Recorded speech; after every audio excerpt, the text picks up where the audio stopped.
यही है तमन्ना, बने बाबा तुम सा, चले साथ घर को घड़ी ऐसी आए। यही है तमन्ना, बने बाबा तुम सा, यही है तमन्ना, बने बाबा तुम सा, चले साथ घर को घड़ी ऐसी आए। हमें तो वतन की बहुत याद आए, हमें तो वतन की बहुत याद आए।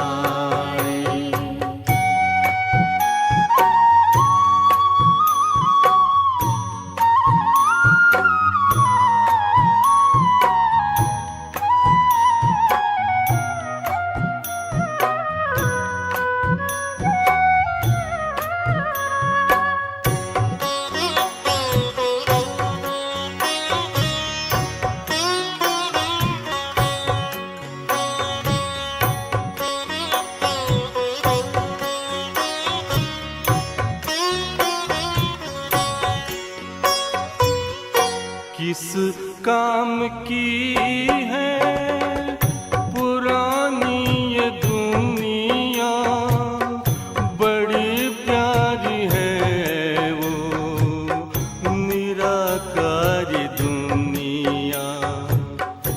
विदेही बनेंगे प्रभु संग चलेंगे, परम शांति अनुभव करेंगे।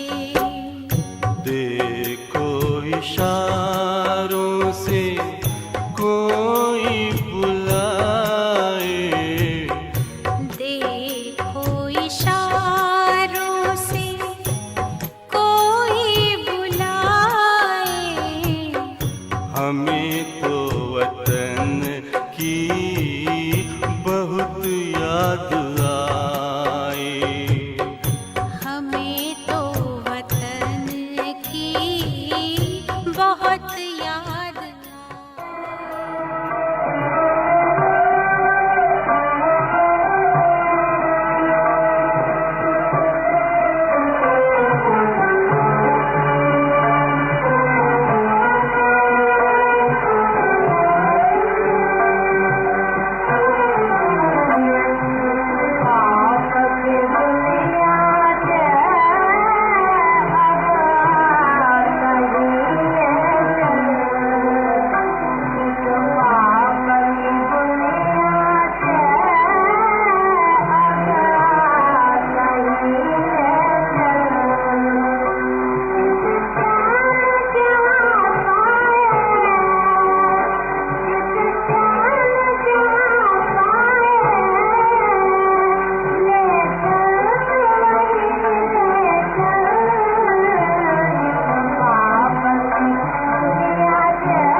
ओम शांति।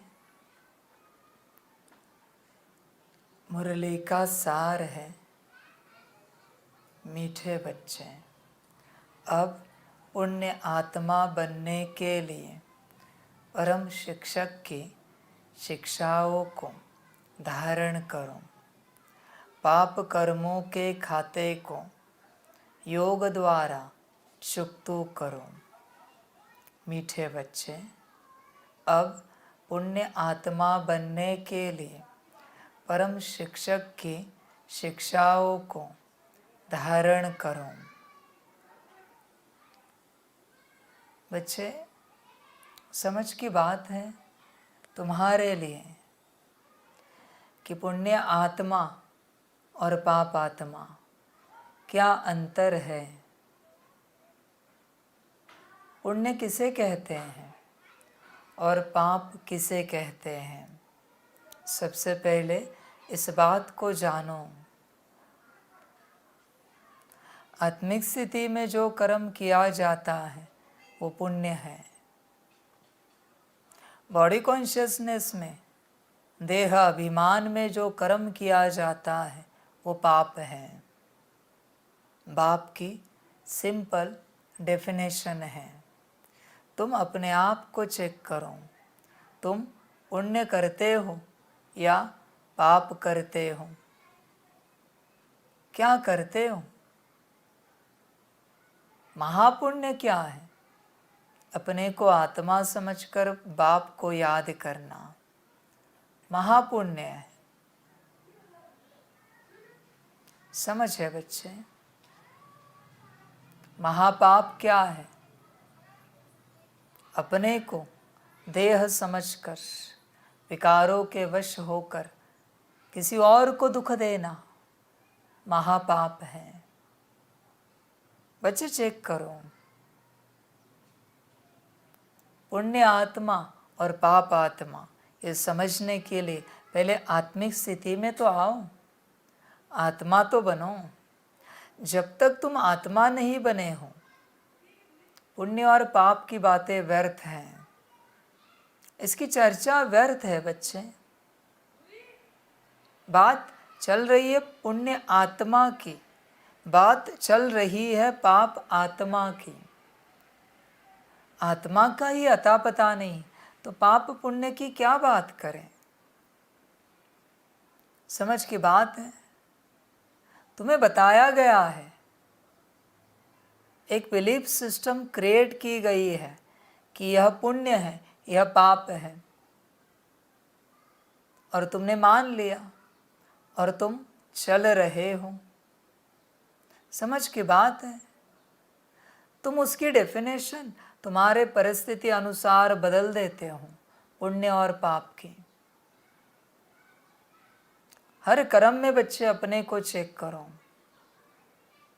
हर कर्म में नॉनवेज खाना पाप है तुम्हारे हिसाब से, पर सारी दवाइयों में नॉनवेज है, उसका क्या? फिर वो पुण्य हुआ। समझ की बात है। क्या है फिर? पाप ही हुआ। दूध पीना पुण्य है और खून पीना पाप है। उसी खून से दूध बनता है। बस अगला प्रोडक्ट है खून का। दूध और खून में क्या अंतर है? सफेदी का अंतर है, स्ट्रक्चर का अंतर है, स्वाद का अंतर है। जो भी अंतर होंगे, बना किससे है? कोई आसमान से नहीं उतरा दूध, खून से ही बना है। समझ की बात है बच्चे। तुम्हारे पाप और पुण्य की डेफिनेशन बदलती जाती है समय अनुसार, परिस्थिति अनुसार। ऐसी तुम्हारी बात है। जब तक आत्मिक स्थिति में नहीं आते, पाप पुण्य की चर्चा व्यर्थ है। देह अभिमान में हो और पुण्य की चर्चा कर रहे हो, शोभा नहीं देगा। समझ की बात है। आत्मा अभिमानी अवस्था में पाप सपने में भी नहीं आ सकता। समझ की बात है बच्चे, चेक करो। अगर तुम प्यार से भोजन कर रहे हो तो पुण्य है आत्मिक स्थिति में। अगर तुम वाइल्ड तरीके से भोजन कर रहे हो पाप है बॉडी कॉन्शियसनेस में। समझ की बात है। तुम बता सकते हो मुझे कि शेर ने हिरन को मारा तो पाप है या पुण्य है? नहीं बता सकते। हाथी ने घास को खाया, हिरन ने घास को खाया तो पाप है या पुण्य है? दोनों तरफ हत्या है, दोनों तरफ जीव है। एक तरफ ऐसा जीव है जो मनुष्य की तरह उसकी आवाज़ में बात कर सकता है, मनुष्य की आवाज़ में नहीं, मनुष्य की तरह देख सकता है, सुन सकता है। दूसरे तरफ ऐसा जीव है पेड़ पौधे जो मनुष्य की तरह उसे कर्मेंद्रिया नहीं है पर जीव दोनों है।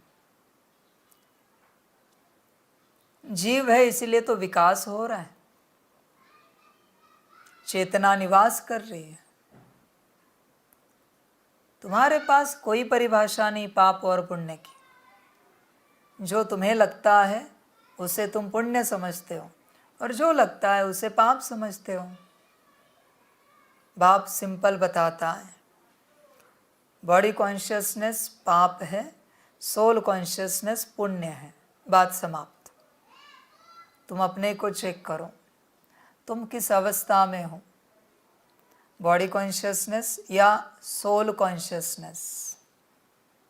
पुण्य आत्मा बनने की बात तो बाद में है बच्चे, पहले आत्मा तो बनो, आत्मिक स्थिति में तो आओ।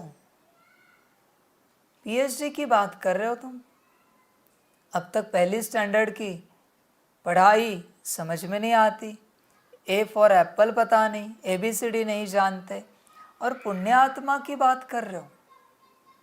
समझ की बात है बच्चे, समझदार बनो। बाप के ज्ञान को ध्यान से समझो। क्या होता है पुण्य आत्मा और क्या होता है पाप आत्मा? समझ है बच्चे। तुम जो ज्ञान सुनते हो पूछो देने वाले को, सोल कॉन्शियसनेस में है क्या? और अगर बॉडी कॉन्शियसनेस में तो ज्ञान सुनना ही नहीं। पाप आत्मा से तुम पाप की बातें सुन रहे हो। वो क्या ईश्वर के बारे में बताएगा, वो क्या आत्मा के बारे में बताएगा? समझ के बातें। इतने वर्ष हो गए, क्यों कोई बच्चा आत्मिक स्थिति की बात नहीं करता? क्योंकि खुद है ही नहीं। आत्मिक स्थिति में होंगे तो बात करेंगे, आत्मिक स्थिति में ही नहीं है तो बात कहाँ से कर सकते हैं? किसी ने सवाल पूछा तो आत्मिक स्थिति के बारे में क्या जवाब देंगे?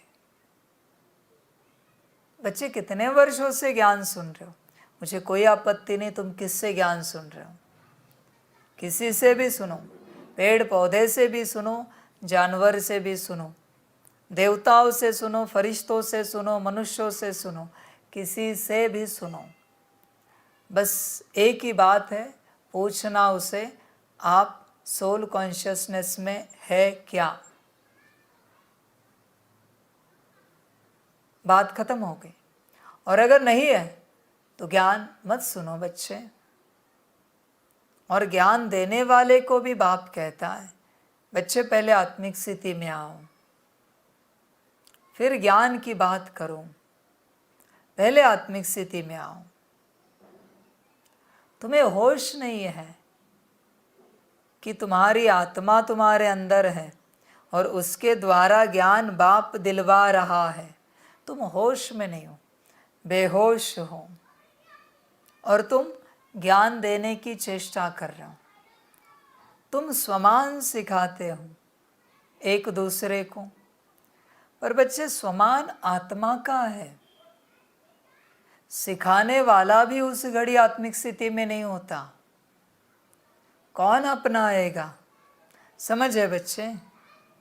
अपनाने के लिए स्थिति तो चाहिए। समझ की बात है।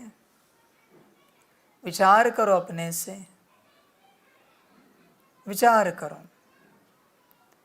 तुम पुण्य आत्मा बनना चाहते हो, पर आत्मा का ही अता पता नहीं है। बच्चे तुम भटक रहे हो, हर जगह पर भटक रहे हो। तुम्हारी भटकंती समाप्त नहीं हो रही है। भटकना, जागो बच्चे, होश में आओ। तेरा मेरा मत करो। बाबा यहाँ है वहाँ, ये सब छोड़ो नाटक। तुम अपनी स्थिति में आओ। कहाँ भी बाबा हो, स्थिति में तो आना ही पड़ेगा ना। या फिर कहाँ का बाबा कोई जादू करने वाला है? पुरुषार्थ तो करना ही पड़ेगा, और कोई उपाय नहीं है। बाबा कहते मैं कोई जादू नहीं करता, न कभी करूँगा। पुरुषार्थ करना ही पड़ेगा। मैं इतने वर्षों से तुम्हें समझा रहा हूँ, तुम्हें कुछ समझ में नहीं आ रहा है, फिर भी मैं समझा रहा हूँ ना। या मैंने कोई जादू किया? मेरा परिश्रम कम हो इसके लिए रोज़ मैं समझा रहा हूँ। यही बात कर सकता हूँ जादू? तुम्हारे दुनिया के तांत्रिक छू फू कर सकते हैं, तो मैं जादू नहीं कर सकता? सब कर सकता हूँ, पर नहीं करूँगा। तुम्हें तुम्हारे पुरुषार्थ से, तुम्हें तुम्हारी समझ से तुम्हारी स्थिति में आना है। मैं सिर्फ ज्ञान दूंगा, बाकी कुछ नहीं करूँगा। चाहे तुम मुझे गाली भी दो, हर्जा नहीं। मैं ज्ञान के अलावा कुछ नहीं करूँगा, सिर्फ ज्ञान। समझ की बात है? तुम्हें पता है कि नहीं, मैं नहीं जानता। जैसे कहते हैं ना, माया और परमात्मा का एक एक्ट हुआ है इस दुनिया में कि कोई किसी पर प्रभाव नहीं डालेगा। इसलिए मेरा भी कोई प्रभाव नहीं आएगा तुम पर, कितना भी देखो। तुम मुझे पूरा निरख कर देखने की कोशिश करो, पूरा निहार कर देखने की कोशिश करो, तुम्हें कुछ नहीं दिखेगा। पर मैं बैठा हूँ। माया भी अपने संकल्पों का खेल खेल रही है, मैं वाणी से चल रहा हूँ। माया संकल्प देती है तुम्हारे मन बुद्धि संस्कार को, मैं तुम्हें वाणी से समझा रहा हूँ। समझे ना समझे, समझाना मेरा काम है। समझ है बच्चे? इसलिए बच्चे जागो, आत्मा की बात को ध्यान से समझो। मेरा तेरा बाबा छोड़ो, जहाँ आत्म उन्नति है उस रास्ते को चुनो। मैंने पहले भी कहा है ना। फिर वो श्री श्री रविशंकर जी के पास भी हो जाओ, श्री सद्गुरु जी के पास हो जाओ, ओशो आश्रम में मिलती हो जाओ, बाबा रामदेव जी के पास हो जाओ। कितने गुरु है दुनिया में? वो मुझी जी है, उनके पास जाओ, जिसके पास जाना है जाओ। ब्रह्मा कुमारीज में होती वहाँ जाओ, विष्णु पार्टी में होती है वहाँ जाओ, शंकर पार्टी में होती है वहाँ जाओ, रायपुर में मिलती है वहाँ जाओ, इस्कॉन में जाओ, और क्या बताओ, शिरडी में जाओ, बालाजी करो, बागेश्वर धाम करो। कहाँ जाना है बोलो? करोली सरकार करो। बहुत सारे गुरु बैठे हैं, जाओ, जिसके पास जाना है जाओ। बस अपने को पाओ। किसी तांत्रिक के पास जाओ, हर्जा नहीं। किसी अघोरी के पास जाओ, किसी सिद्ध पुरुष के पास जाओ, पर अपने को पाओ, अपनी स्थिति में आओ, वरना सब व्यर्थ है, सब व्यर्थ है बच्चे, कोई मतलब नहीं है। समझ की बात है। मुख्य एम ऑब्जेक्ट है अपने आप को पाना। जिस धर्म में होता है वहाँ जाओ, आदि सनातन में होता है वहाँ जाओ, इस्लाम में होता है वहाँ जाओ, बुद्धिस्ट में मिलता है वहाँ जाओ, क्रिश्चियनिटी में मिलता है वहाँ जाओ, सिख धर्म में है वहाँ जाओ, जहाँ मिले जाओ, बस तुम अपने आप को पाओ, अपने आप को पाओ बच्चे। खेल सारा अपने आप को पाने का है। संस्था का क्या करना है? अचार डालना है। क्या करोगे संस्था को लेकर? क्या करोगे लोगों को, मॉब को लेकर, जब तुम अपने आप को ही नहीं पा सकते? किसी भी संस्था का परिचय हो, ज्ञान हो, लोग पहले पूछते कितने लोग हैं वहाँ पर, कितनी बड़ी है संस्था हो, कब से है? अरे ये सब करना क्या है? ये सब करना क्या है बताओ तो सही। समझ की बात है। क्या करना क्या है? लाखों लोगों को तुम्हें देखकर मिलेगा क्या? करोड़ों का झुंड देखकर करोगे क्या? समझ की बात है। करोड़ों से करोगे क्या तुम बच्चे? कुछ उपयोग है? अगर अपने आप को ही नहीं पाया तो लाखों करोड़ों का मॉब देखकर करोगे क्या? उस संगठन से मिलेगा क्या? बच्चे, ये सबसे बड़ी गफलत है कि तुम संस्था की स्टेटस को, संस्था की बात को देखकर किसी संस्था में जाते हो। अरे बच्चे, ज्ञान देखकर जाओ कि यहाँ मेरी उन्नति हो सकती है या नहीं। लोग जा रहे इसलिए तुम जा रहे हो, ये कोई बात नहीं है बच्चे। ये कोई होटल नहीं है कि किसी होटल में भीड़ है माना वहाँ खाना अच्छा मिलता है। ऐसी कोई होटल की बात नहीं है, या किसी ठेले की बात नहीं है कहाँ का पदार्थ कोई स्वादिष्ट है। बच्चे, आत्म उन्नति की बात है। एक दूसरे को देखकर संस्था कभी चॉइस नहीं करना। तुम आत्म उन्नति देखना, तुम अपना विकास देखना। तुम इतने वर्षों में कहाँ थे, अब कहाँ पहुँचे हो? अपने विकास को देखो, अपने विकास को। समझ की बात है। आत्म उन्नति बहुत आवश्यक है। समझ की बात है। डॉक्टर कौन सा है इससे कोई लेना देना नहीं है। शरीर हेल्दी बन रहा है या नहीं बन रहा है, यह इम्पोर्टेंट है। आत्मज्ञान मिल पा रहा है या नहीं मिल पा रहा है, हम अपने आप को पा सक रहे हैं या नहीं सक रहे हैं, यह इम्पोर्टेंट है। समझ की बात है बच्चे। संस्था बहुत है, ज्ञान का भंडार है, अनंत ज्ञान है इस संसार में, पर कोई किसी को अपने तक नहीं पहुंचा रहा है। सब बाहर ही भटका रहे हैं। आत्मा का ज्ञान देने वाले भी बहुत है। कहते हम आत्मा है, सभी अपने आप को आत्मा समझे, पर बच्चे कहाँ समझे? आत्मा है तो कैसी है, कहाँ पर है, उसके अंदर मन बुद्धि संस्कार कहाँ है, गुण शक्तियाँ कहाँ है, वो किस प्रकार से कार्य करती है, कोई तो बतावे ना। समझ की बात है बच्चे।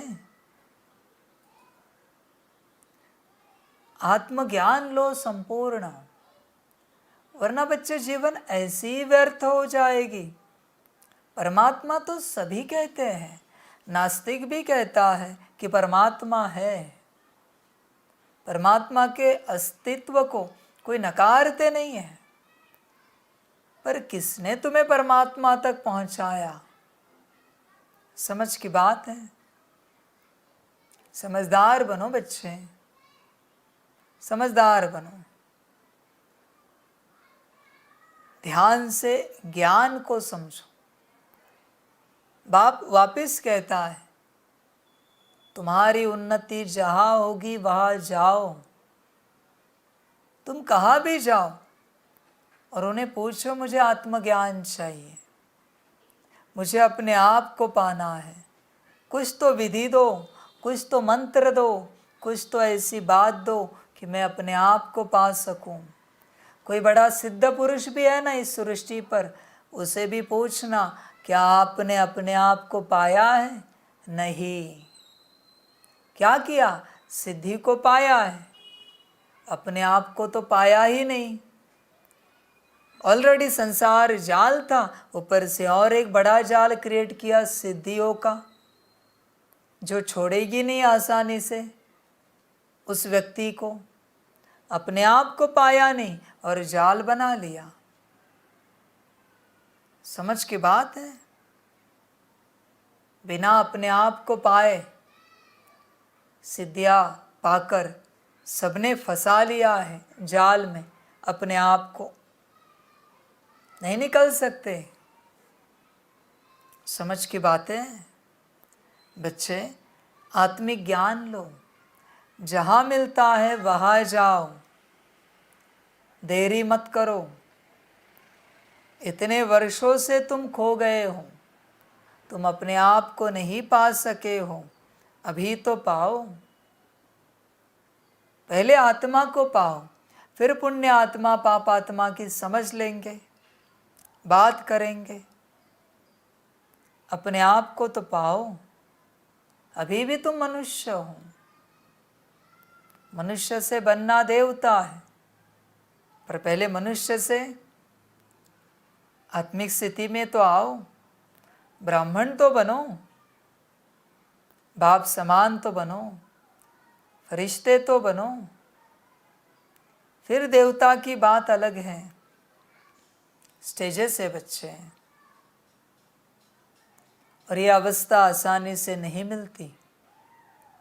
आत्मिक स्थिति कोई ठेले की या सब्जी मंडी की सब्जी नहीं है, फल वाले का फल नहीं है, किराने वाले का किराने का सामान नहीं है कि तुमने ऐसे ही पा लिया। समझ है बच्चे। बाप के हिसाब से 100 साल का संगम युग है, तो 100 साल के खड़े कष्ट लगते हैं इसे पाने के लिए।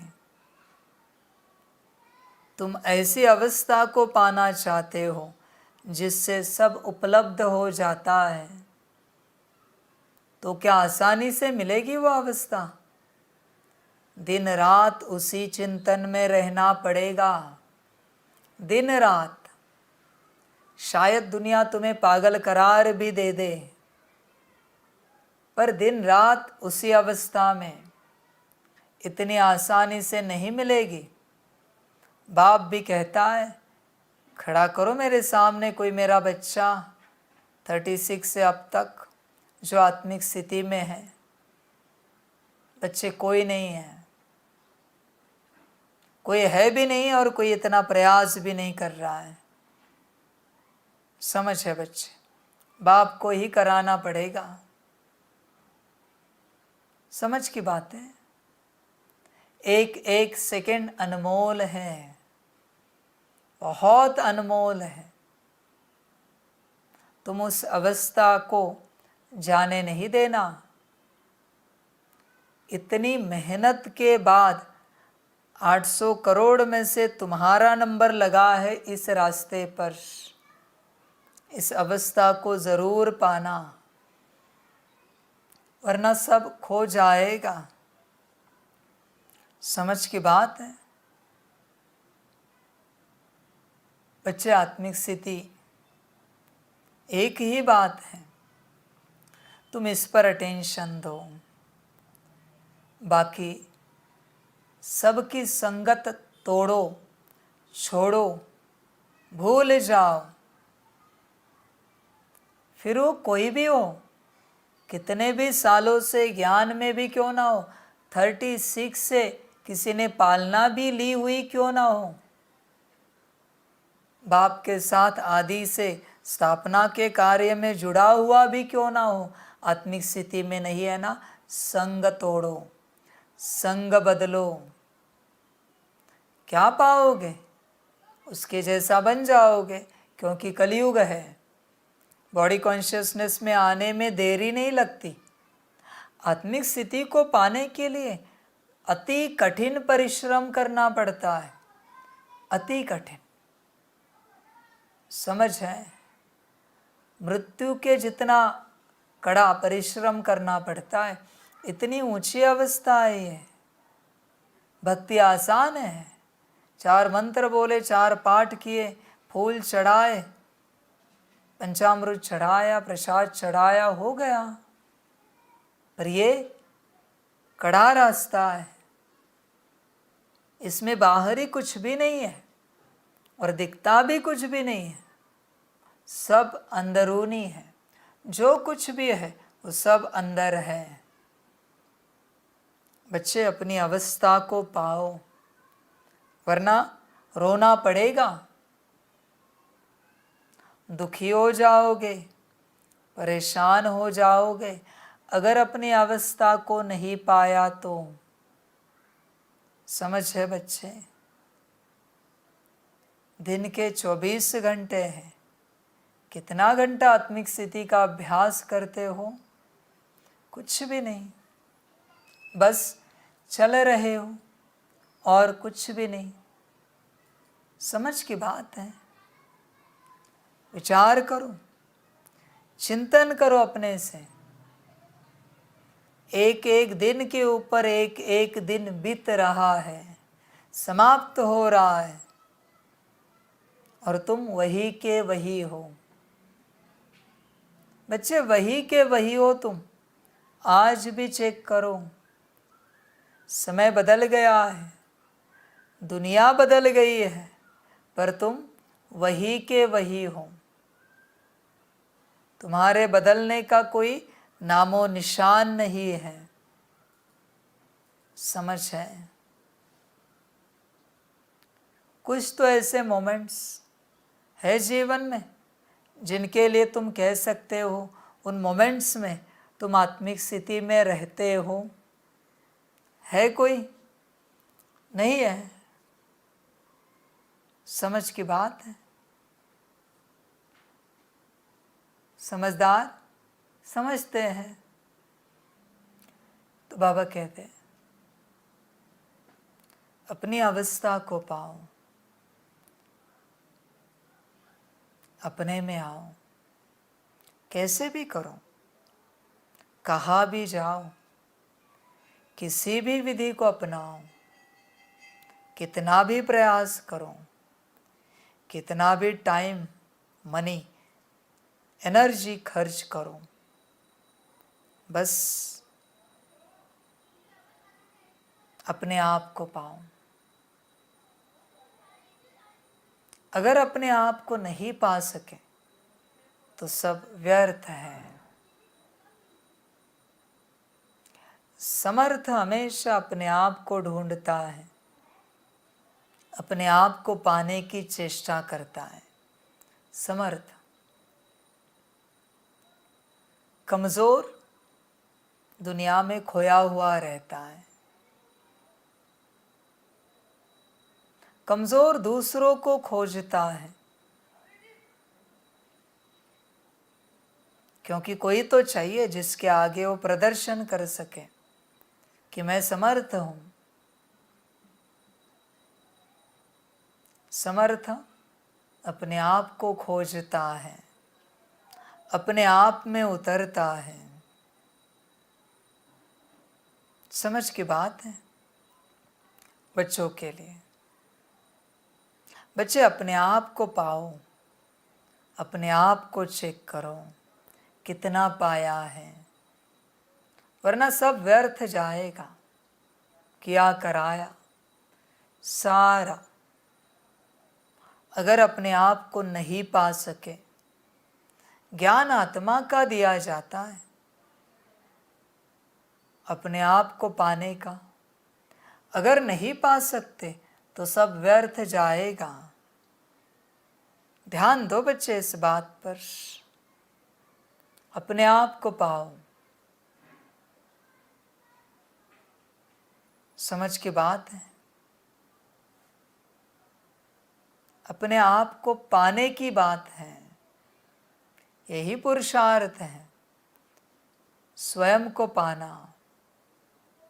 समझ है, शमशानी वैराग्य नहीं अपनाओ कि जिस घड़ी तुम्हें कोई सुनाता है अपने आप को पाओ, तुम बैठे हो ध्यान लगाकर, शमशानी वैराग्य है। तुम उस घड़ी ध्यान लगाकर दिखाओ जिस घड़ी तुम्हें सजग करने के लिए कोई नहीं कि अपने आप को पाओ। फिर वो होगी असली प्रैक्टिस, वो होगी असली समझ। बाकी सब शमशानी वैराग्य है। अपने आप को पाओ। समझ की बात है, चिंतन करो, विचार करो अपने से, तुम इस राह पर चलकर क्या कर रहे हो। सभी तुम्हें सिखाते हैं हैप्पी रहना चाहिए, सबके साथ रिस्पेक्ट और रिगार्ड से चलना चाहिए, स्नेह से चलना चाहिए। अरे पर कौन किसके साथ चलेगा, वो जगह पर होना चाहिए ना। हैप्पी रहना है आत्मा को, रिस्पेक्ट और रिगार्ड आत्मा से आत्मा को देना है, स्नेह आत्मा से आत्मा को देना है। आत्मा का ही पता नहीं है, स्नेह कहाँ से आएगा, रिस्पेक्ट रिगार्ड कहाँ से आएगा, हैप्पीनेस कहाँ से आएगा। आत्मा छोड़कर बाकी सारे टॉपिक व्यर्थ है, चर्चा भी नहीं होनी चाहिए उनकी, और तुम्हें जाना भी नहीं चाहिए ऐसे टॉपिक्स को सुनने के लिए। बच्चे कोशिश करो अपने आप को पूर्णता पाने की, पूर्णता पाने की। तुम खो बैठे हो, अपने आप को पाने की चेष्टा करो, पाने का प्रयास करो। वही तुम्हारा पुरुषार्थ है, अपने आप को पाने का पूरा प्रयास करना, वही पुरुषार्थ है। बच्चे करो, उस पर अटेंशन दो। पुरुष को पाओ तो अर्थ में आ जाओगे और पुरुषार्थ पूरा हो जाएगा। समझ है, विचार करना। पाप कर्मों के खाते को योग द्वारा चुकतू करो। पापों का खाता जमा हुआ है, चुकतू होगा योग से। पर योग कौन करने वाला है? आत्मा। कहाँ पर है वो? क्या स्थिति में है? कहाँ पर है? समझ की बात है। योग जिसे करना है वो स्थिति में तो होनी चाहिए, तभी तो योग करेगी ना। योग कोई नाम रूप नहीं करता, कोई देह नहीं करता, योग आत्मा करती है। पर आत्मा कहाँ है? समझ है बच्चे, समझ कर चलो। तुम ये मत कहो तुम इतने वर्षों से ज्ञान में हो, तुम ये कहो तुम इतने परसेंटेज में अपने आप में आ चुके हो। इतना परसेंटेज तुम्हारी आत्मिक स्थिति बन चुकी है, इतना परसेंटेज तुम्हारा आत्मा आत्मा भाई का व्यवहार हो चुका है, चल रहा है, हो रहा है। आत्मा आत्मा भाई, बच्चे इस बात पर ध्यान दो, समझ है। विचार करो अपने से इस अवस्था को लेकर। समझ की बातें बच्चों के लिए, सारी बातें समझ की, समझे बच्चे, और समझ कर चले। अपनी अवस्था में आए, पूरा प्रयास करें। जब तक तुम अपनी अवस्था में नहीं हो, तुम मनमत पर चलोगे, तुम परमत सुनोगे और तुम भटक जाओगे। मनमत तुम्हारे माया की है, परमत दूसरे की माया की है। जब तक तुम अपनी अवस्था में नहीं हो, तब तक तुम्हें श्रीमत समझ में नहीं आएगी। लाख कोशिश करो, समझ है। अपनी अवस्था में आओ, ध्यान देना। प्रश्न है, मोस्ट बिलवेड बाप में भी कई बच्चों को कभी कभी संशय उठ जाता है, क्यों और कब? उत्तर है, बच्चे जब किसी की बातों में आ जाते, संग दोष में आने से ही संशय उठता है। यहाँ से बाहर गए तो यहाँ की यहाँ रही, ऐसा भूल जाते जो अपनी खुश खैराफत का समाचार भी नहीं देते, क्लास में भी नहीं जाते, मुरली भी नहीं पढ़ते। इसलिए बाबा कहते, बच्चे इस संग दोष से बहुत सावधान रहना, कभी भी किसी की बातों में नहीं आना। समझ है। संग दोष, ये संगम ऐसा है जहाँ बाप भी मिलता है और इस संगम पर संग दोष भी लग जाता है और भटक जाते हैं। समझ है बच्चे। तुम्हें लगता होगा तुम्हारा कोई संग दोष नहीं है। मोबाइल है, सेलफोन है, यूट्यूब है, इंस्टाग्राम है, फेसबुक है, व्हाट्सएप है, संग दोष, कॉर्ड कनेक्टेड है। फ़ोन पर बात करते हो, मैसेज करते हो, संग दोष है। ये संगम ऐसा है, यहाँ कंप्लीट बुद्धू बनना चाहिए। ये बुद्धुओं का संगम है, बुद्धिवानों का नहीं है बच्चे, बुद्धुओं का है। इस संगम पर अपनी बुद्धि को मार डालो, खलास करो, क्योंकि तुम्हारी बुद्धि तुम्हारी नहीं है, 2500 साल से माया के पास थी। उसी बुद्धि को लेकर तुम चलने का प्रयास करते हो, मनमत। नहीं तो सुनते हो मीडिया से और फिर बुद्धि को लगाते हो, तर्क वितर्क लग जाते हैं। बच्चे एक बात कहना चाहता हूं, समझ सकते हो तो देखो। इस संगम पर जिसकी बुद्धि चलती है उसका संग बिल्कुल नहीं करना, कभी नहीं करना। उसे देखना भी महापाप है। बुद्धि चलती है, बुद्धि चलने वाले के संग नहीं रहना। भल दुनिया का मोस्ट इंटेलिजेंट पर्सन भी क्यों ना हो, टॉप ऑफ द वर्ल्ड भी क्यों ना हो, उसका संग बिल्कुल नहीं करना, गिरोगे। इस दुनिया की ही बुद्धि है, ध्यान में रखना। बिल्कुल नहीं रहना उसके संग में।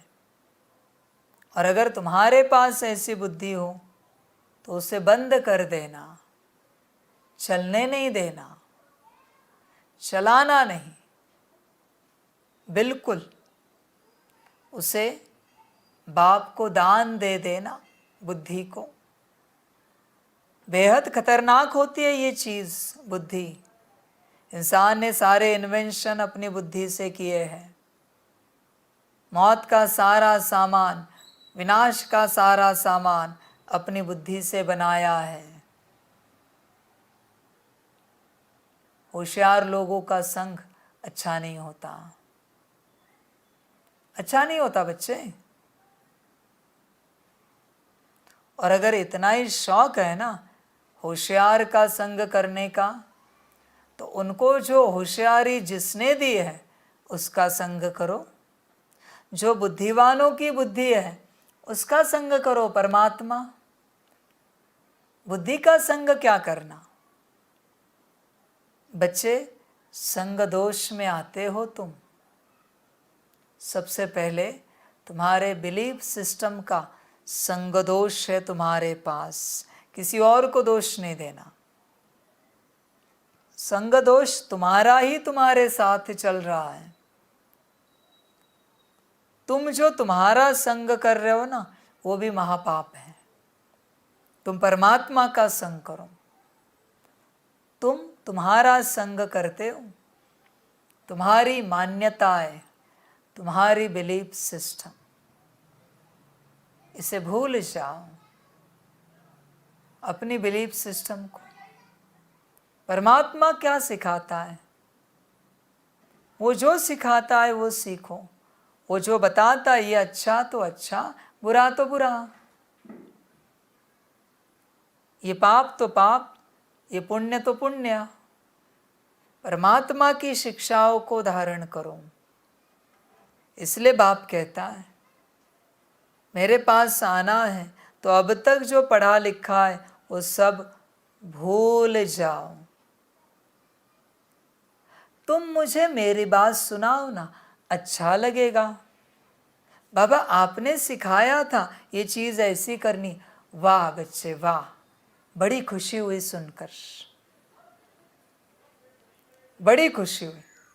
बाबा आपने सिखाया था ऐसे गाड़ी चलानी है, बाबा आपने सिखाया था ऐसे भोजन बनाना है, ऐसे मुरली पढ़नी, ऐसे योग कराना है। वाह बच्चे वाह, शाबाश। सब तुम अपने हिसाब से करते हो और कहते हो हमें ऐसे लगा ये बेहतर होगा। ऐसे कैसे लगा? किसने लगाया? कहाँ से लगाया? कहाँ से आया? इसी बात को लेकर तेरा और मेरा झगड़ा है बच्चे, कि तू तेरी बातें रख रहा है और मैं मेरा ज्ञान दे रहा हूं। तू मेरी बात पर राजी नहीं है, मैं तो तेरी बात पर कभी राजी नहीं होऊंगा। क्यों हूं? तेरे पास कौन सा ज्ञान है कि मैं तेरी बात पर राजी हो जाऊं? बल्कि तुझे मेरी बात पर राजी होना चाहिए, पर न तू मेरी बात पर राजी हो रहा है, न मेरी बात को समझ रहा है। तुझे बस तेरी बात करनी है। संग दोष।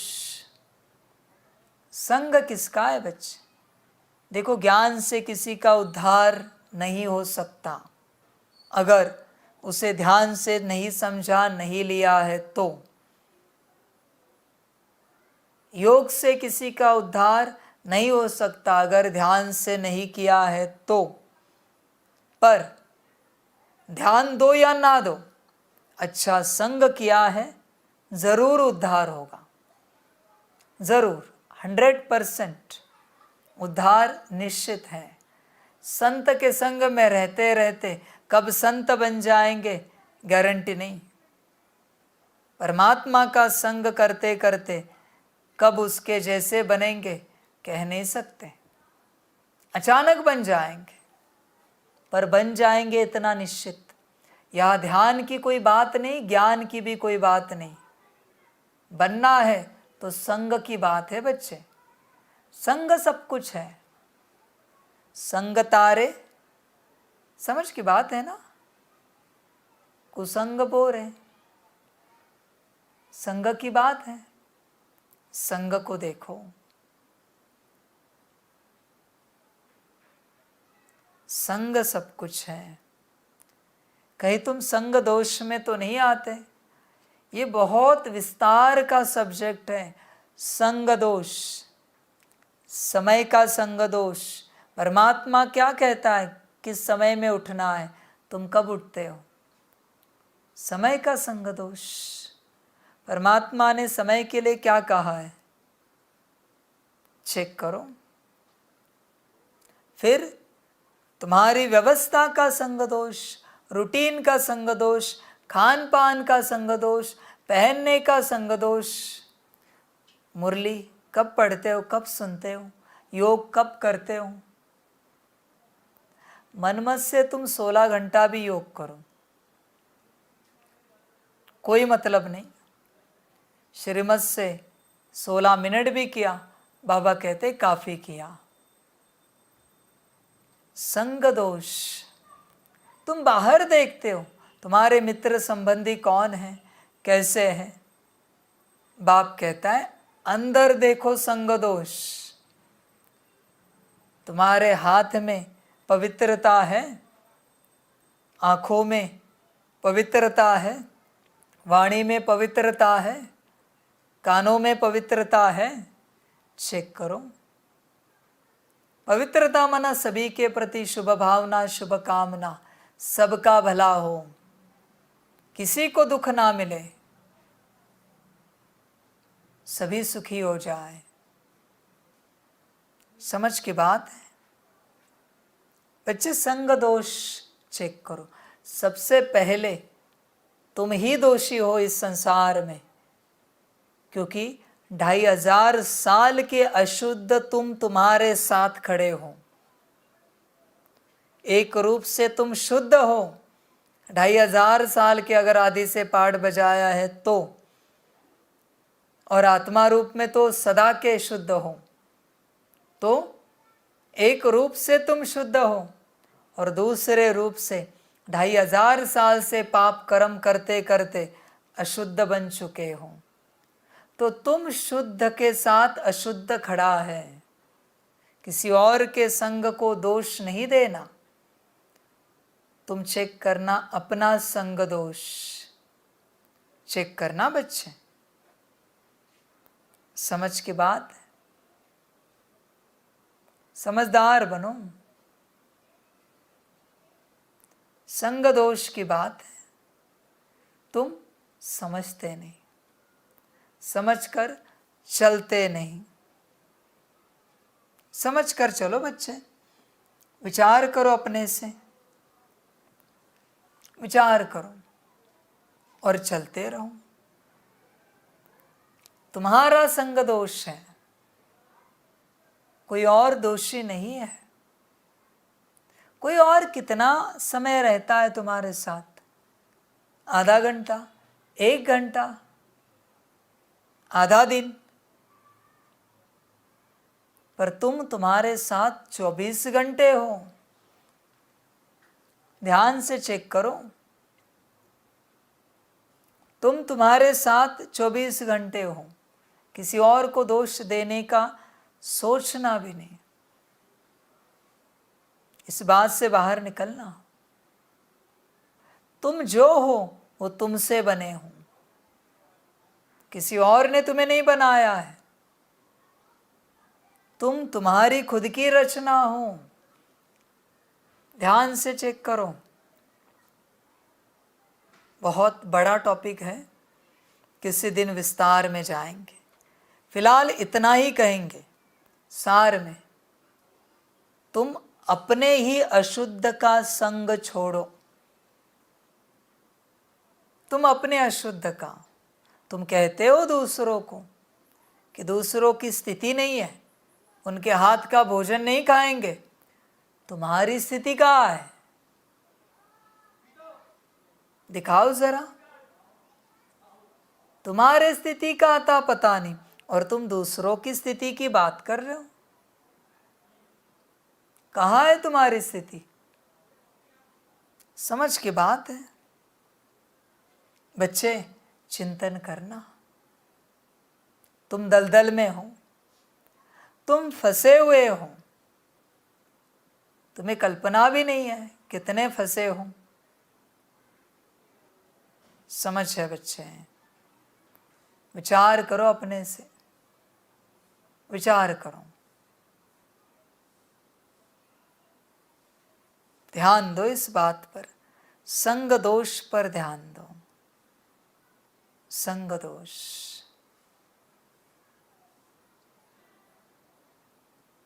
समझ की बात समझ कर चलो। तुम अपना संग छोड़ो, जो अशुद्ध है उसकी जगह परमात्मा का संग करो, अपने आप शुद्ध हो जाओगे, अपने आप। तुम सबसे ज्यादा जीवन तुम्हारे साथ ही जीते हो। कोई तुम्हारे साथ बैठे या ना बैठे, तुम सदा बैठे हो तुम्हारे साथ। कोई तुम्हारे साथ चले या ना चले, तुम सदा चल रहे हो तुम्हारे साथ। तुम ही दोषी हो तुम्हारे जीवन के।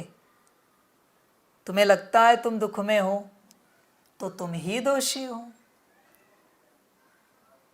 किसी और को दोष नहीं देना। समझ की बात है। तुम तैयार हो, दोष देने के लिए ढूंढ रहे हो। कोई जब तुम्हें गाली देता है तो वो तुम्हारे अशुद्ध स्वरूप को गाली दे रहा है, क्योंकि उस स्वरूप से ऐसे कर्म हुए हैं। तुम्हें कोई गाली नहीं दे रहा है, वही तुम शुद्ध कर्म करो, तारीफ करेंगे तुम्हारी। कल गाली दे रहे थे, आज तारीफ कर रहे हैं। तुम्हारे अंदर दो पर्सनालिटी बैठे हैं, दो पर्सनालिटी है।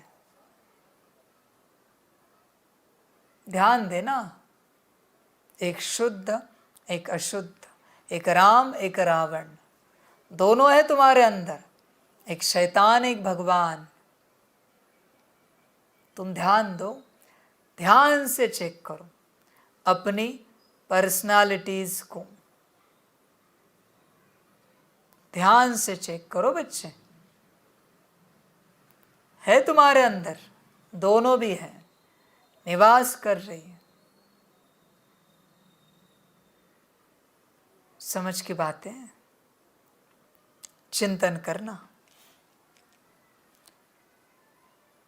संगदोष तुम्हारा ही है, इसलिए पहले खुद से सावधान होना, फिर दूसरों को कहना, दूसरों को दोष नहीं देना।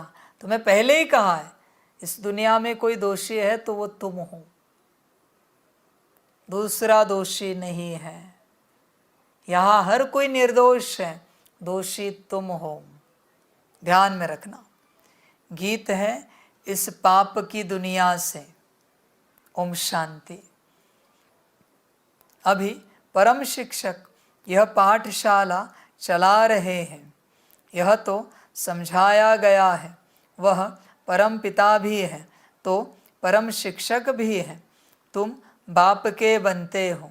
इस समय बाप जो तुम्हारी परवरिश करते हैं, वही शिक्षक बन तुम बच्चों को शिक्षा दे रहे हैं। तुम जो इस पाप की दुनिया में रहे हुए हो, फिर तुमको पुण्य आत्माओं की दुनिया में ले जाने की शिक्षा दे रहे हैं। यह है पाप आत्माओं की दुनिया। सबसे जास्ती पाप कराने वाली माया रावण है। सबसे बड़ा पाप है एक दो को पतित बनाना। 21 जन्म के लिए आत्मा को पावन बनाने का पार्ट पतित पावन बाप का है। जब ओ गॉड फादर कहते हैं तो आँख ज़रूर ऊपर करते हैं, फिर कह देते हैं परमात्मा सर्वव्यापी है। बाप समझाते हैं इस माया रावण ने सबको तुच्छ बुद्धि बना दिया है। सब परमात्मा को याद करते हैं, क्योंकि जानते हैं यह दुखधाम है। साधु लोग भी समझते हैं यह दुखधाम है, इसलिए साधना करते हैं शांति धाम में जाने की। भारतवासी भी चाहते हैं हम श्री कृष्णपुरी में जाए। सभी से प्यारे ते प्यारा है श्री कृष्ण, परंतु भारतवासी समझते नहीं कि वह कब आया, क्या आकर किया। बाप कहते हैं यह एक भी पुण्य आत्मा नहीं, भल दान पुण्य तो करते रहते हैं, इससे अल्पकाल सुख मिलता है।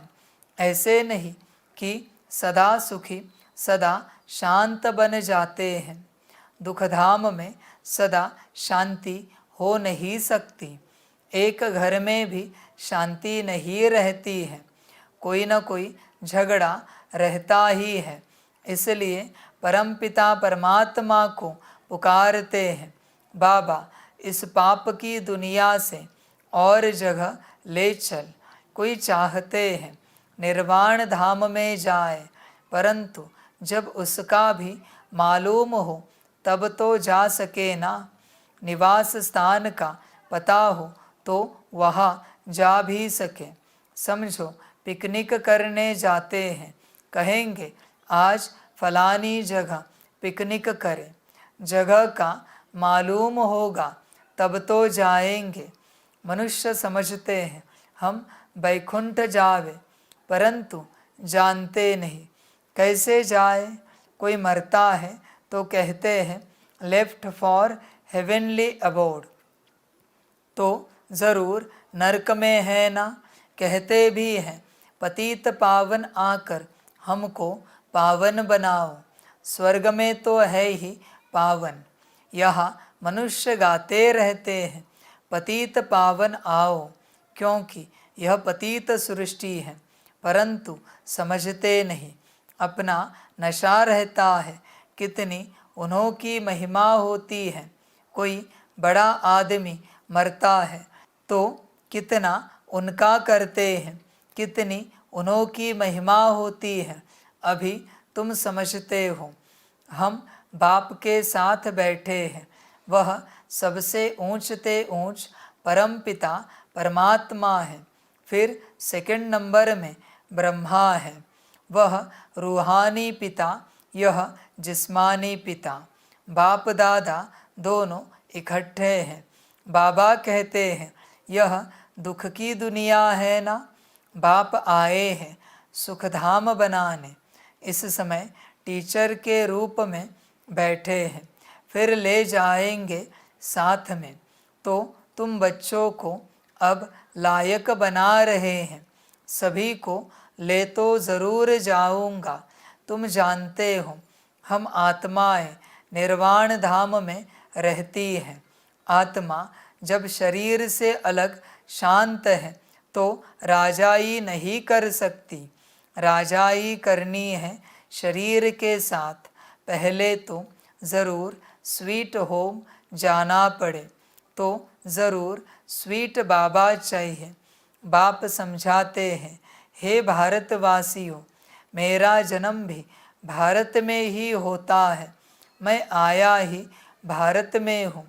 तुमको यह भी पता नहीं है कि बाप पहले कब आए थे, आकर भारत को बेगर से प्रिंस बनाया था।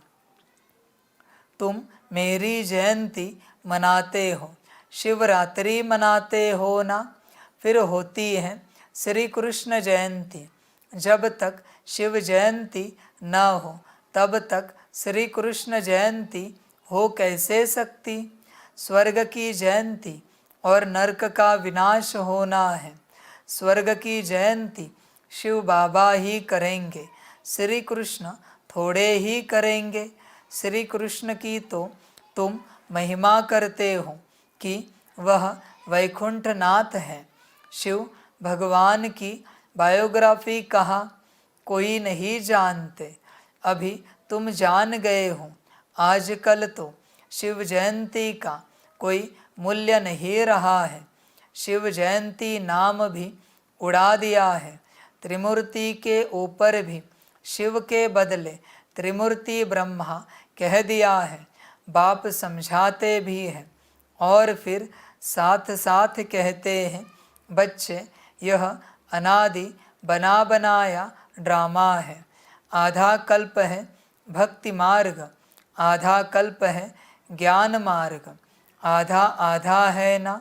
अब वो लोग सतयुग त्रेता को लाखों वर्ष कह देते हैं और कलयुग की आयु छोटी दिखाते हैं, तो फिर आधा आधा कैसे होगा।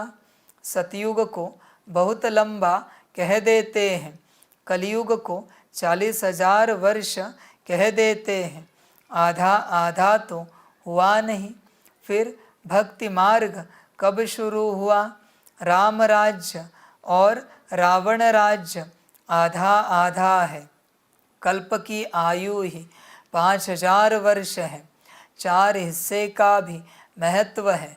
जगन्नाथपुरी में चावलों का हंडा बनाते हैं, फिर उनके 4 भाग हो जाते हैं।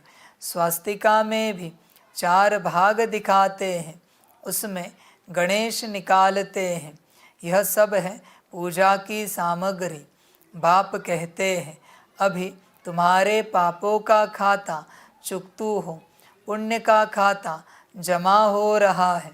जितना तुम मुझे याद करेंगे उतना पाप भस्म होंगे, तब तुम पुण्य आत्मा बनेंगे। गंगा स्नान करने जाते हैं पवित्र बनने के लिए, फिर आकर अपवित्र बनते हैं, परंतु यह भी और कोई समझा नहीं सकते। बाप फिर भी बाप है, बाकी तो सब भाई भाई है। आत्मा के रूप से सब भाई भाई है। भाई को भाई से कोई भी प्रकार का वर्षा मिल नहीं सकता। वर्षा मिलता ही है बाप से। बाप एक है, इसमें कंबाइंड है। वह हम आत्माओं का बाप और यह फिर है मनुष्यों का पिता, प्रजापिता है ना। अभी तुम जानते हो कि हम इस पाप की दुनिया से सुखधाम में जा रहे हैं। श्रीमत से हम श्रेष्ठ अर्थात ब्राह्मण से देवता बनते हैं। वर्ण भी भारत के साथ ही लगते हैं और धर्मों के साथ वर्ण नहीं लगते हैं। ब्राह्मण वर्ण, फिर देवता वर्ण, फिर क्षत्रिय वर्ण, यह ऑलराउंड हुआ ना। औरों को इन वर्णों में नहीं ला सकते। विराट स्वरूप में भी यह वर्ण दिखाते हैं। ब्राह्मण वर्ण ही ईश्वरीय वर्ण है, जिससे तुम आकर बाप के बच्चे बनते हो। प्रजापिता ब्रह्मा के बच्चे तुम बीके हो। जैसे क्राइस्ट क्रिश्चियन का जिस्मानी बाप हुआ, रूहानी बाप सभी का एक ही है। वह निराकार बाप आकर साकार शरीर का लोन लेते हैं। श्री कृष्ण की खड़ाऊ आदि रख पूजा करेंगे। शिव बाबा कहते हैं, मेरे तो न चरण है न खड़ाऊ पहनता हूँ। हम माताओं को अपने चरणों पर कैसे झुकाऊंगा। बाप जानते हैं बच्चे बहुत थके हुए हैं। बच्चों का थक आकर मिटाते हैं, इस थकावट से ही दूर कर देते हैं। सतयुग में थकावट की बात ही नहीं रहती। अभी तो माथा टेकते टेकते टिप्पण घड़ी घड़ी घिसाते टिप्पण ही खाली कर दी है। Waste of time, waste of money. बाप कहते हैं, हमने तुम बच्चों को बहुत धनवान बनाया था, अब फिर बना रहा हूँ। यह एक एक वर्षंस लाखों रुपयों की मिल्कियत है। भारत कितना कंगाल बना है, इतना इंसॉल्वेंट कभी कोई होता नहीं। प्रजा साहूकार है, गवर्नमेंट लोन लेती रहती है, किस्म किस्म की तरकीब निकालते हैं लोन लेने की। भारत की गवर्नमेंट बेचारी सब भूल गई है। जो खुद मालिक थे वही पूज्य से पुजारी बन गए हैं। अब समझते हैं बरोबर हम सो देवी देवता थे, विश्व के मालिक थे। हम सो इस समय ईश्वरीय संतान ब्राह्मण कुल भूषण हैं। फिर हम सो देवता वर्ण में आएंगे, फिर क्षत्रिय वैश्य शूद्र वर्ण में आएंगे, फिर ब्राह्मण बनेंगे। यह हमसो का अर्थ तुम समझते हो। वह फिर कहते हम आत्मा सो परमात्मा, बेड़ा ही गर्क कर दिया है। मनुष्यों को यह भी पता नहीं कि स्वर्ग कहाँ है। कहते हैं स्वर्गवासी हुआ अथवा ज्योति ज्योत समाया। आत्मा को भी मॉर्टल बना देते हैं। बुद्धू बुद्धि है ना, यह भी ड्रामा बना बनाया है। यह लड़ाई शुरू हो जाएगी, फिर बहुत त्राही त्राही करना पड़ेगा। यह सीन भी ब्राह्मण बच्चे ही देखेंगे, सो भी जो पक्के सर्विसेबल बच्चे होंगे। साक्षात्कार भी पहाड़ी से होता है। तुमने नाटक देखा होगा कैसे विनाश होता है। आग लग रही है, मूसलधार बरसात पड़ रही है, अनाज नहीं मिलता। कहते हैं शंकर के आँख खोलने से विनाश हो जाता है। यह तो गायन है, इसमें आँख खोलने की तो कोई बात ही नहीं। यह तो ड्रामा की भावी है। बाप आकर नई दुनिया बनाते हैं। अब दुनिया बदल रही है, तुम नई दुनिया के लिए पुरुषार्थ कर रहे हो। फिर भी माया कितनी दुस्तर है। ऐसे बाप के बनकर फिर छोड़ देते हैं, जाकर बदनामी करते हैं। बड़े अच्छे अच्छे बच्चे थे, आज है नहीं। बिलवेड बाप या बिलवेड पति होता है तो हफ्ते हफ्ते पत्र ज़रूर लिखते हैं। बच्चा बाप को पत्र लिखते हैं खुश खैराफत का। यहाँ से जाते हैं तो माया एकदम नाक से पकड़ लेती है। धनवान है तो माया बड़ा जोर से थप्पड़ मारती है। गरीब को इतना नहीं। बाबा नाम नहीं लेते हैं। बाप दादा पास आए, कितनी सेवा की, कोई ने कुछ बोला, संशय आया, खलास। न चिट्ठी न क्लास में जाना, ख़त्म हो जाते हैं। जैसे गर्भ में बच्चे को सज़ा मिलती है। कहते हैं फिर हम जेल बर्ड नहीं बनेंगे, हमको बाहर निकालो। फिर बाहर आने से संग दोष में आ जाते हैं। वहाँ की वहाँ रही, वैसे ही यहाँ से घर में गए खलास। यहाँ की यहाँ रही, यहाँ तो बड़ा मज़ा आता है। यहाँ तो कोई मित्र संबंधी आदि है नहीं। शूद्रकुल में गए और माया घसीट लेती है। माया तुम बड़ी ज़बरदस्त हो, जो तुम मेरे को याद करना भुला देती हो। ज्ञान भी भूल जाते हैं। अभी वही बाप टीचर बनकर पढ़ा रहे हैं। मनुष्य भगवान को ही धर्मराज समझते हैं। कहते हैं भगवान ही सुख दुख देते हैं, दुख माना सज़ा। बाप कहते हैं मैं दुख नहीं देता हूँ। एक तो रावण तुमको दुख देते हैं, दूसरा फिर गर्भ जेल में धर्मराज तुमको सज़ा देते हैं। जो पाप किए हैं उनका साक्षात्कार करा देते हैं। सतयुग में तो गर्भ महल होता है, अथवा क्षीर सागर कहो। दिखाते हैं क्षीर सागर में श्री कृष्ण अंगूठा चूसते मज़े में पीपल के पत्ते पर बैठा है। वह है गर्भ सागर। द्वापर कलयुग में गर्भ जेल रहता है, अंदर पापों की बहुत सज़ा मिलती है। माया का राज्य है ना, 63 जन्म गर्भ जेल में जाना पड़ता है। फिर वहाँ गर्भ महल में 21 जन्म बड़े आराम से रहते हैं। कोई पाप होते नहीं जो त्राही त्राही करनी पड़े। तो यह तुमको बाप टीचर सतगुरु समझा रहे हैं। तुम समझते हो, हम भी बुद्धू थे, अभी समझदार बन रहे हैं। जब मनुष्य पतित बन पड़ते हैं तब बाप एक ही बार आकर पावन बनाते हैं। अभी तुम बच्चे स्वदर्शन चक्रधारी बने हो। वह चक्र का अर्थ थोड़े ही जानते हैं। समझते हैं पांडवों कौरवों की लड़ाई चली तो श्री कृष्ण ने यह चक्र फिराया विनाश के लिए। आदि आदि बहुत ही दंत कथाएं लिख दी है। ऐसे है नहीं, हमको भी सृष्टि चक्र के आदि मध्य अंत का नॉलेज मिला है। स्वदर्शन चक्रधारी बनने से फिर चक्रवर्ती महाराजा महारानी बनते हैं। सारे विश्व के मालिक बनते हैं। प्रजा भी मालिक ठहरी ना। अभी प्रजा भी कहेगी हम भारत के मालिक हैं।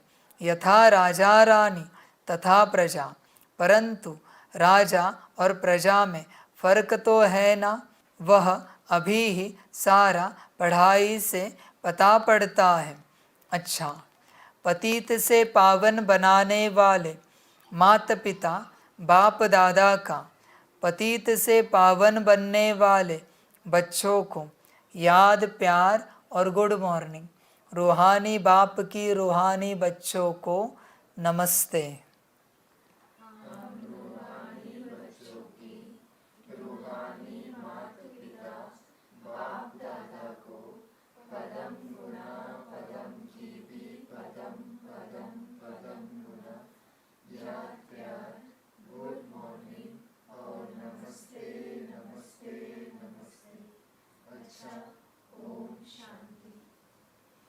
धारणा के लिए मुख्य सार है। 1 नंबर, स्वीट होम में जाने के लिए बहुत बहुत स्वीट बनना है। कभी भी संग दोष में आकर बाप को भूलना नहीं है, संशय नहीं उठाना है। 2 नंबर, अंतिम विनाश की सीन देखने के लिए पक्का ब्राह्मण सर्विसेबल बनना है। बाप का बनकर बाप की बदनामी नहीं करानी है। वरदान है दिव्य बुद्धि और रूहानी दृष्टि के वरदान द्वारा नंबर 1 लेने वाले श्रेष्ठ पुरुषार्थी भव। हर एक ब्राह्मण बच्चे को दिव्य बुद्धि और रूहानी दृष्टि का वरदान जन्म से ही प्राप्त होता है। यह वरदान ही ब्राह्मण जीवन का फाउंडेशन है। इन्हीं दोनों बातों के आधार पर संगम युगी पुरुषार्थियों का नंबर बनता है। इन्हें हर संकल्प, बोल और कर्म में जो जितना यूज़ करता है उतना ही नंबर आगे लेता है। रूहानी दृष्टि से वृत्ति और कृति स्वतः बदल जाती है। दिव्य बुद्धि द्वारा यथार्थ निर्णय करने से स्वयं, सेवा, संबंध, संपर्क यथार्थ शक्तिशाली बन जाता है। बच्चे, क्या मिला है तुम्हें? दिव्य बुद्धि और रूहानी दृष्टि। तुम्हारे पास दिव्य बुद्धि है। दिव्य बुद्धि का पहला लक्षण है आत्मिक स्थिति। बाकी मत सुनाओ। तुम यहाँ बैठकर सूक्ष्मोतन का क्या देख सकते हो, यहाँ बैठकर पाताल का क्या देख सकते हो, किस कंट्री में क्या चल रहा है देख सकते हो। ये सब दिव्य बुद्धि में नहीं आता, ये सिद्धियों में आता है। दिव्य बुद्धि का अर्थ है अपने आप को देख पाना। जो अपने आप को जितना ज़्यादा से ज़्यादा समय देख सकता है उतनी दिव्य बुद्धि ज्यादा है। दिव्य बुद्धि का पहला लक्षण है आत्मिक स्थिति। दूसरा लक्षण है अपने आप को आत्मा समझकर बाप को याद करना। कितना कर सकते हो? तुम्हारी बुद्धि बाप के स्वरूप पर कितना टिक सकती है? समझ की बात है। देखो बच्चे, चेक करो। तीसरा लक्षण है हर श्रीमत को ध्यान से और पूरा पूरा समझना। जिसके पास दिव्य बुद्धि का वरदान है वो मनमत और परमत भूल जाता है, उसे उसकी अविज्ञा हो जाती है, उसे याद ही नहीं रहता कि मनमत और परमत होता भी क्या है। उसे बस बाप और बाप की श्रीमत याद रहती है। बाप जो कहे वो कुछ नहीं कहेगा, कभी नहीं कहेगा, कभी नहीं कहेगा, बस सुनेगा और करेगा। समझ की बात है। समझदार बनो बच्चे, समझदार बनो। चेक करो बच्चे, श्रीमत पर चलते हो क्या पूरा पूरा? और आखिरी दिव्य बुद्धि का लक्षण है बाप इस सृष्टि में कहाँ भी हो वो बाप को पहचानेगा। आखिरी लक्षण है, चेक करो। कर सकते हो तो करो और अपनी दिव्य बुद्धि को चेक करो। लक्षण चेक करके मर्जी तुम्हारी। स्लोगन है फीचर्स में रूहानियत की झलक तब आएगी जब संकल्प, बोल और कर्म में पवित्रता की धारणा होगी। ध्यान देना बच्चे इस बात पर। हर रूप से पवित्रता, पवित्रता का सबसे पहला लक्षण है आत्मिक स्थिति। मैं ये बात छोड़कर बात ही नहीं करूंगा, ध्यान में रखना बच्चे। तुम कोई भी गुण सुनाओ, आत्मिक स्थिति। कोई भी शक्ति सुनाओ, पहले आत्मिक स्थिति। तुम अध्यात्म की कोई भी बात करो, आदि आत्मा, उसी का अर्थ है अध्यात्मा। समझ गए बच्चे? समझ के बात है। चेक करो आत्मिक स्थिति। तुम तुम्हारी बकवास पवित्रता मुझे मत सुनाओ, बाहरी आत्मिक स्थिति की बात करो। देखो तो सही आत्मिक स्थिति। चेक करना बच्चे अपने अंदर। अच्छा, ओम शांति।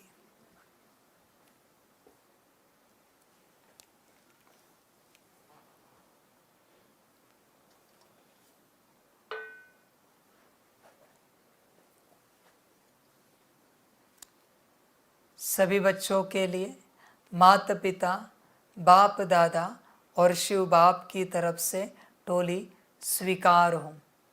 टोली खाओ और सदा अपनी स्थिति में रहो, सदा अपनी स्थिति में रहो। मरने तक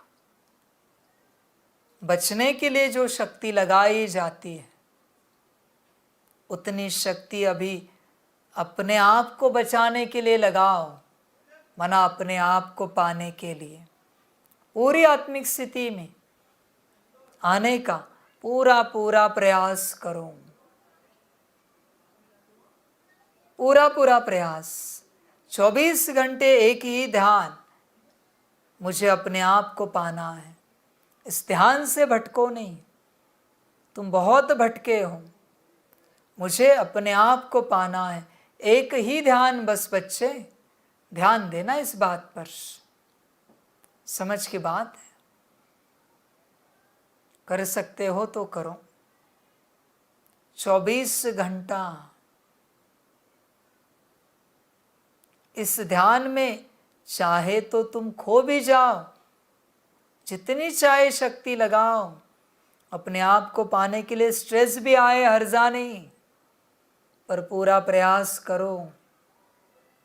अच्छाई को पाने के लिए कभी स्ट्रेस नहीं आ सकता, पर पूरी शक्ति लगाओ। 20 नाखून क्या, हर सेल का जोर लगाओ, हर गुण शक्ति का जोर लगाओ।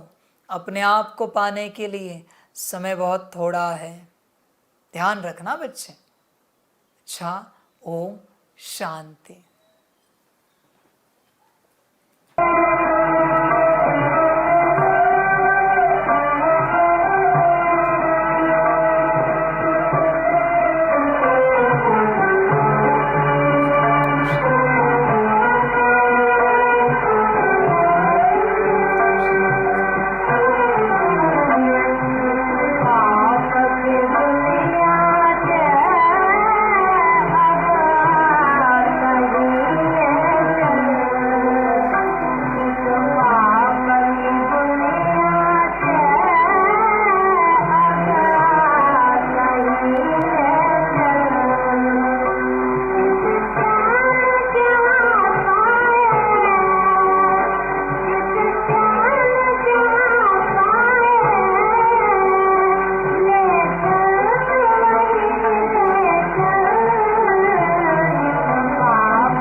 आप सभी बच्चों के लिए ओम शांति।